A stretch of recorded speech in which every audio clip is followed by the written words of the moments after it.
सभी बच्चों को हमारा नमस्कार। तो देखिए आज जो है हम बात करेंगे कक्षा 10 का अपना हिंदी विषय का जो चल रहा था और हिंदी में अपने जो कवि परिचय पद्य भाग के जो थे वो हो चुके थे, यानी कविता वाले पाठों के जो कवि थे उनका परिचय अपन ने कर लिया था। आज जो है हम जो गद्य वाले जो भाग है, गद्य वाला जो अपना क्षितिज बुक का जो भाग है उसके कवियों को लेके हम बात करेंगे। देखिए बहुत कम चीज़ें हैं इसमें और बहुत कम जो है वो कवि इसमें दिए गए हैं। तो आपको इनमें से जो है 3 याद कर लेने हैं, 2 या 3 जो है वो याद कर लेने हैं। मेरे ख्याल से आपको शुरू वाला जो है वो याद हो गया होगा।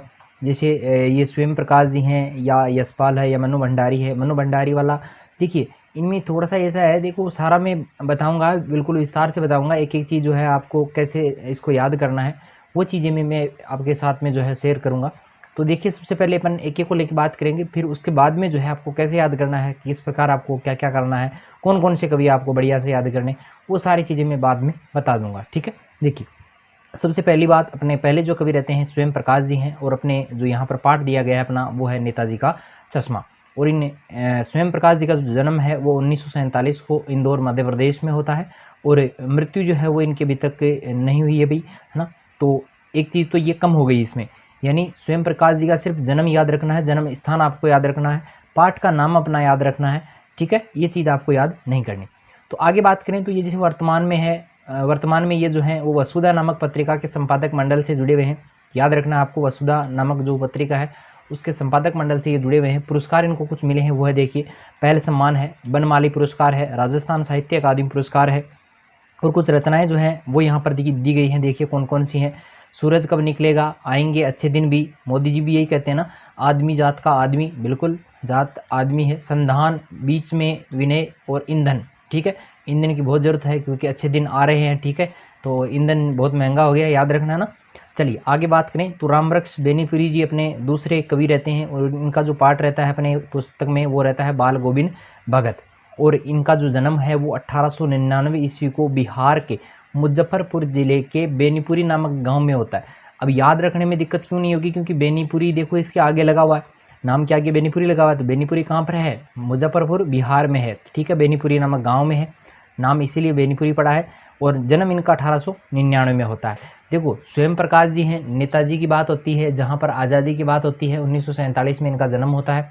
और रामवृक्ष बेनीपुरी का जन्म जो है 1899 को बिहार के मुजफ्फरपुर जिले के बेनीपुरी नामक गांव में होता है और मृत्यु इनकी जो है 1968 ईस्वी में हो जाती है। इनकी मृत्यु आपको याद रखनी है, मृत्यु 2 की याद रखनी है, एक तो यशपाल की और एक रामवृक्ष बेनीपुरी की। चलिए आगे मैं बात करूं तो 1920 में आपको ज्ञात होगा कि 1920 ईस्वी में राष्ट्रीय स्वाधीनता आंदोलन जो चला था उस आंदोलन से ये जुड़ गए थे, जिसके कारण उन्हें कई बार जेल में भी जाना पड़ा था। प्रमुख पत्रिकाओं की अगर बात करें तो तरुण भारत है, किसान मित्र है, बालक है, युवक है, योगी है, जनता है, जनवाणी है, ये इनके प्रमुख जो हैं वो पत्रिकाओं में इन्होंने काम किया है। देखो सारे के सारे जो है वो आज़ादी में योगदान देने वाले सारे के सारे पत्र जो हैं वो यहाँ पर दिए गए हैं, तो इनको आपको याद रखना है। रचनाओं की मैं बात करूँ तो जैसे पतितों के देश में है, चिता के फूल है, अम्बपाली है, माटी की मूर्तें हैं, जंजीरें और दीवारें, ठीक है, याद हो जाएंगे। बहुत सरल सरल हैं, ज़्यादा रचनाएं आपको इसमें जो है याद नहीं करनी है। चलिए अगले अपने जो कवि रहते हैं वो रहते हैं यशपाल। तो यशपाल का अपना यहाँ पर जो पाठ दिया गया है वो है लखनवी अंदाज, बिल्कुल याद हो गया होगा ये पाठ आपको पूरा का पूरा। जन्म इनका 1903 के पंजाब के फिरोजपुर छावनी में होता है। याद रखना है रामवृक्ष बेनीपुरी के 4 साल बाद में, यानी 1903 के पंजाब के फिरोजपुर नामक छावनी में, पंजाब से इनका संबंध है। पूछा जा सकता है कि पंजाब से किस कवि का संबंध है, तो यशपाल का है। और मृत्यु इनकी 1976 ईस्वी को हो जाती है। लाहौर के नेशनल कॉलेज में सुखदेव व भगत सिंह, देखो सुखदेव और भगत सिंह से संबंध किसका था भाई, यशपाल का था। वहाँ पर इनकी मुलाकात होती है। कहानी संग्रहों की अगर बात की जाए तो ज्ञानदीप है, तर्क का तूफान है, पिंजरे की उड़ान है, वा दुलिया है, फूलों का कुर्ता है। उपन्यास भी हैं, देखो झूठा सच है, अमिता है, दिव्या है, पार्टी कामरेड है, दादा कामरेड है, मेरी तेरी उसकी बात, ठीक है, सबकी बात हो गई होगी। चलिए मन्नू भंडारी अगली जो लेखिका रहती है वो है मन्नू भंडारी और इनकी कविता का यानी इनकी पाठ का नाम जो रहेगा एक कहानी यह भी। और इनका जन्म जो है 1931 को भानपुर मध्य प्रदेश में होता है। चलिए इनकी एक चीज़ और याद नहीं रखनी, वो दिख ही रहा होगा आपको ना, वो याद नहीं रखना, ठीक है। 1931 भानपुर है, सॉरी, मंदसौर मध्य प्रदेश में जो है वो इनका जन्म होता है। रचनाएं देखो बहुत सीमित हैं, याद हो जाएंगी। एक प्लेट सैलाब है, मैं हार गई, यही सच है, त्रिशंकु है, आपका बंटी है, और महाभोज उपन्यास है इनका ना, याद रखना है। पुरस्कारों की बात करें तो भारतीय भाषा परिषद का पुरस्कार है, भारतीय संगीत नाटक अकादमी का पुरस्कार है, उत्तर प्रदेश हिंदी संस्थान का पुरस्कार है। ये सारे कुछ पुरस्कार जो है वो इनको मिले हुए हैं। और अपने लास्ट जो कवि रहते हैं वो रहते हैं यतीन्द्र मिश्र। यतीन्द्र मिश्र जो है, उनके पाठ का नाम है नौबत खाने में इबादत। 1977 को अयोध्या उत्तर प्रदेश में इनका जन्म होता है, और ये चीज़ जो है वो इनकी याद नहीं करनी। और ये जो है अर्धवार्षिक एक पत्रिका चलती है साहित्य, उसका संपादन कार्य ये वर्तमान में कर रहे हैं। वे विमला देवी फाउंडेशन नाम से सांस्कृतिक न्यास का संचालन भी कर रहे हैं। प्रमुख रचनाओं की बात करें तो यदा कदा है, अयोध्या तथा अन्य कविताएं हैं, डोडी पर आलाप है।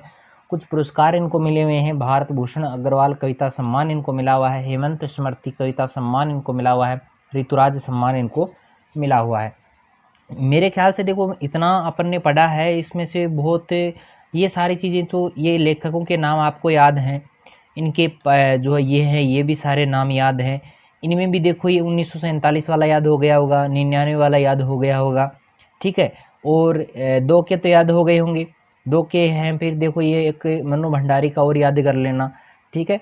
और इनमें देखिए, इनमें ज़्यादा कुछ मृत्यु वाले में तो 2 की याद रखनी है, एक तो रामवृक्ष बेनीपुरी की और एक की यशपाल की, 2 की याद करनी है, बाकी की याद नहीं करनी। फिर यहाँ पे रचनाएं हैं, बहुत कम रचनाएं जिनकी आपको लगता है कि ये जो है, देखिए इनमें मेरे ख्याल से ज़्यादातर आपको स्वयं प्रकाश को याद करना है चाहिए, रामवृक्ष बेनीपुरी को और मनु भंडारी को। ये मोस्ट इंपॉर्टेंट रहते हैं, इनको आप बढ़िया से याद कर लें, इनसे जो है अपना काम हो जाएगा, ठीक है। और जब आपकी परीक्षा होगी उससे पहले दिन भी एक वीडियो डाला जाएगा, उसमें सारी की सारी जानकारी आपको दे दी जाएगी, बहुत विशेष बातें जो है उस दिन बताई जाएंगी, ठीक है। तो चलिए आज के लिए इतना ही, मिलते हैं फिर एक नए वीडियो के साथ में, तब तक के लिए धन्यवाद।